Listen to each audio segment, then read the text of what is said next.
hello, hello. Welcome back. Thank you. Thanks for having me again. Hey, we had to have you back. You have an awesome song out. It's coming out. Yes. And you also have great material out. So we had to reach back out to you.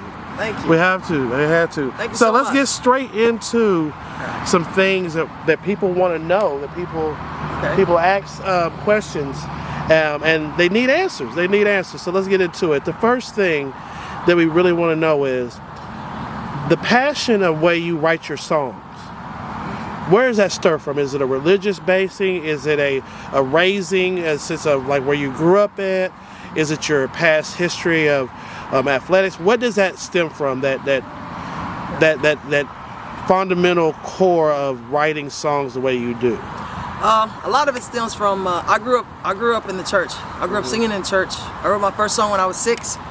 Started with the piano, and then later on I picked up the guitar.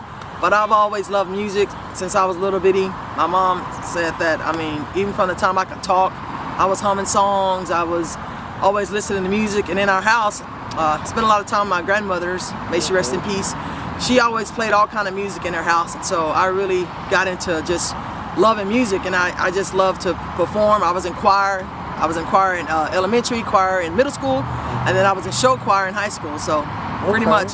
Okay. Do you believe that the fundamentals of music is a necessity, or do you believe that some people can just catch it, hand taught, however they learn? Is that and give your experience? Did you learn through teaching, or did you learn through teaching yourself, or did you go to a class? Like, how did you learn how to play the guitar? Things of that nature. I started with the piano when I was young. And like I said, I was in choir, so I learned how to read music in choir. And then later on, I was a self-taught guitar player. I picked up the guitar later because, one, I didn't want to carry around my keyboard all the time. Right. So that is a big thing. That was the main reason. I was like, you know what? I just picked up a guitar, learned to play the guitar, and I was self-taught. And then when I got to college, I was like, okay, let me go take some guitar lessons and see how I like it. And when I got there, the instructor was like, play me some songs. I play. He goes, you don't need any lesson. He goes, you pretty much know how to play. He said, just every single day every single week play hundreds and hundreds of songs, and that'll help you play even better. So that's what I did. Okay. So this is my next question, and this is kind of a hard question because it's a make-believe question. Gotcha. But what would you tell yourself, the 20-year-old Nikki Heath, now that you've been through the business, now that you've gone through the hardships, now that you've made accomplishments, won awards? What would you tell yourself to either change the path of where you're at now, or to just prepare yourself for the path that you're in now? Well, one, I would tell my 20-year-old self to keep writing and keep producing and keep doing music no matter what.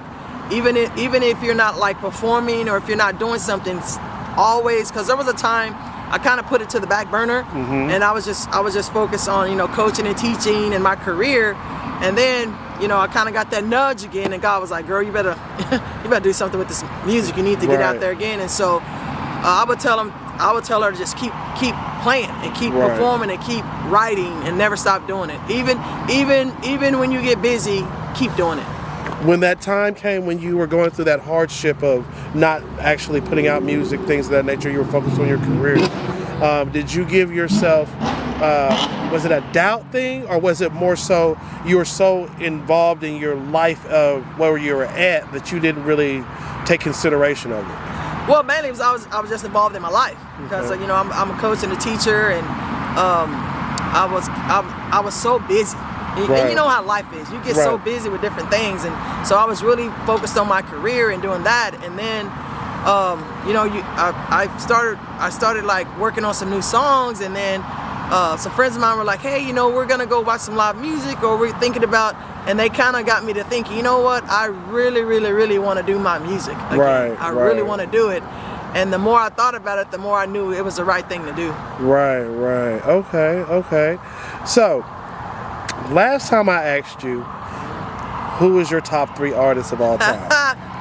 Now I'm gonna be very controversial on this one. Okay. And you don't have to answer it if you don't want to, but I have to add a little spice to my channel, know. Okay. Okay.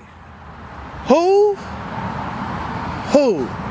in any genre, it's just not your cup of tea. Dang! Yes, that's a hard one. Man, yeah, okay. Like, who is this? And it can be a genre. It can be rap. It can be country. It can be anything.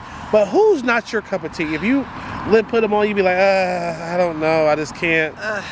Let's see. Who's not my cup of tea? Who's not your cup of tea? That's because I love all genres. I literally love all genres of music. I even write all genres of music. So that's a But there's levels. There's levels. There's levels. You're right. Right.